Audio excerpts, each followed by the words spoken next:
சின்ன முருகைய சிங்கார முருகைய சின்ன சின்ன முருகைய சிங்கார முருகைய கொஞ்சி கொஞ்சி தமிழ் பேசும் செந்தில்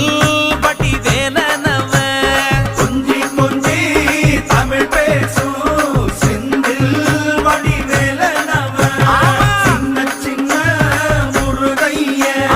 சிங்கார முருகைய கொஞ்சி கொஞ்சி தமிழ் பேசும் செந்தில் வடிவேலனவ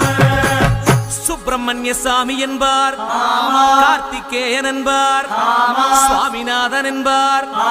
முக அமுதன் என்பார், பாலசுப்பிரமணியன் என்பார், கருணாகரன் என்பார், கதிர்காம கந்தன் என்பார், கதிர்வேல சுவாமி என்பார்.